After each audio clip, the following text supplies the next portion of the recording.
ನಮ್ಮ ದೇಶದಲ್ಲಿನ ರೈತರಿಗೆ ಕೃಷಿ ಮಾನ್ಸೂನ್ನೊಂದಿಗೆ ಆಡುವ ಜೂಜಾಟವಾಗಿದ್ದು, ನಿರೀಕ್ಷಿತ ಪ್ರಮಾಣದಲ್ಲಿ ಇಲ್ಲಿವರೆಗೆ ಮಳೆಯಾಗದೆ ಬೆಳಗಾವಿ ಜಿಲ್ಲೆಯ ರೈತರ ಬಿತ್ತನೆ ಕಾರ್ಯಕ್ಕೆ ಹಿನ್ನಡೆಯಾಗಿದೆ. ಬೆಳಗಾವಿ ತಾಲೂಕಿನ ಎಳ್ಳೂರು, ವಂಡಗಾವ ಭಾಗದಲ್ಲಿನ ರೈತರು ಹೆಚ್ಚು ಭತ್ತ ಬೆಳೆಯೋರಾಗಿದ್ದು, ಇಂದ್ರಾಣಿ ಬಾಸುಮತಿ, ಬೆಳಗಾವಿ ಬಾಸುಮತಿ, ಸೋನಂ ಸೇರಿದಂತೆ ವಿವಿಧ ತಳಿ ಭತ್ತ ಬೆಳೀತಾರೆ. ಈ ಭಾಗದಲ್ಲಿ ಜೂನ್ 15ರವರೆಗೆ 50% ಮಾತ್ರ ಬಿತ್ತನೆ ಪೂರ್ಣವಾಗಿದ್ದು, ಮಳೆ ಕೊರತೆಯಿಂದಾಗಿ ಬೆಳೆಗಳಲ್ಲಿ ತೇವಾಂಶ ಸಮಸ್ಯೆಯಿಂದ ಬೆಳೆದ ಬೆಳೆಯೆಲ್ಲವೂ ಒಣಗುವ ಭೀತಿಯಲ್ಲಿ ರೈತರಿದ್ದಾರೆ. ಬೆಳೆ ಉಳಿಸಿಕೊಳ್ಳಲು ರೈತರು ಸದ್ಯಕ್ಕೆ ಬೋರ್ವೆಲ್ ಮೊರೆ ಹೋಗ್ತಿದ್ದಾರೆ. ಎಲ್ಲ ರೈತರಿಗೆ ಬೋರ್ವೆಲ್ ವ್ಯವಸ್ಥೆ ಇಲ್ಲ. ಜೂನ್ 18ರಿಂದ ಉತ್ತಮ ಮಳೆಯಾಗುವ ನಿರೀಕ್ಷೆಯಲ್ಲಿನ ಅನ್ನದಾತರು ಕಾದು ಕುಳಿತಿದ್ದಾರೆ. ಮಳೆಯಾಗದಿದ್ದಲ್ಲಿ ಮತ್ತೊಮ್ಮೆ ಬಿತ್ತನೆ ಮಾಡಬೇಕಾದ ಅನಿವಾರ್ಯತೆಯಲ್ಲಿ ರೈತರಿದ್ದಾರೆ. ಹೋದ 10-12 ದಿನ ಆಯ್ತು ಈ ಕಡೆ ಮಳೆ ಬರಲಿಲ್ಲ.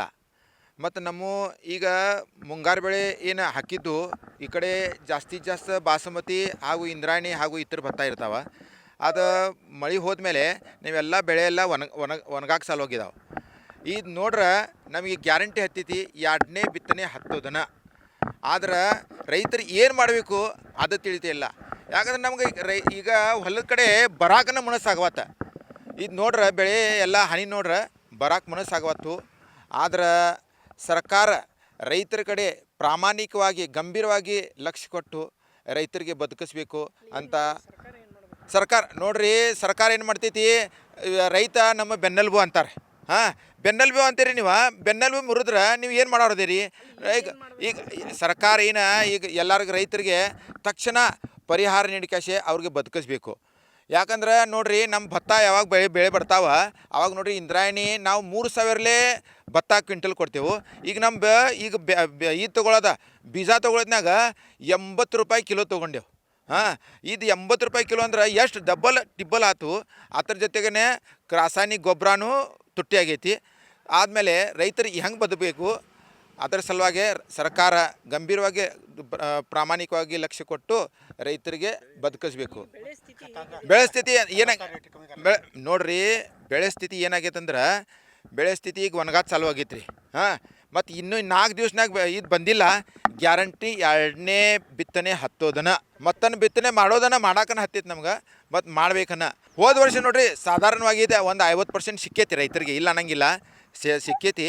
ಆದ್ರೆ ಈ ವರ್ಷ ಇದು ನೋಡ್ರಿ ಈಗ 2ನೇ ಬಿತ್ತನೆ ಹತ್ತಿರ ರೈತರು ಬದುಕೋದು ಹೆಂಗೆ? ಮತ್ತೀಗ ಬಿತ್ತೋದ್ನಾಗ ರಾಸಾಯನಿಕ ಗೊಬ್ಬರ ಹಾಕ್ಬೇಕು, ಬೀಜ ಹಾಕ್ಬೇಕು, ಎಲ್ಲ ಹಾಕಾಕ್ಬೇಕು. ನೋಡ್ರಿ ಈಗ ನಾವು ಎಕರೆಗೆ 30,000 ರಿಂದ 40,000 ರೂಪಾಯಿ ಖರ್ಚಾಗೈತಿ. ಬೆಳೆ ಇನ್ನೂ ಬಂದಿಲ್ಲ.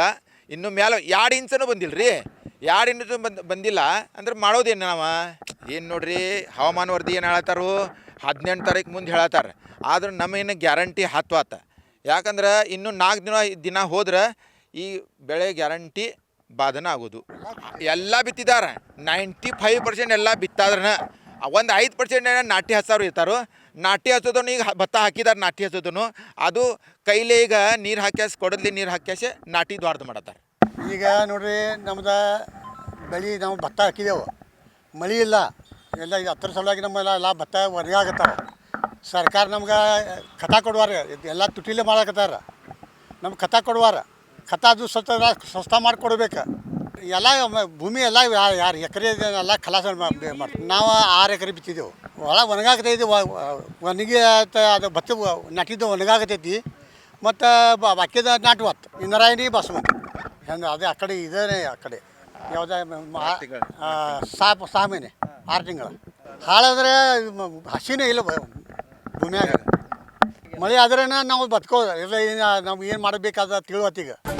ನ್ಯೂಸ್ ಅಲರ್ಟ್, ನಿಮ್ಮಿಂದ ನಿಮಗಾಗಿ.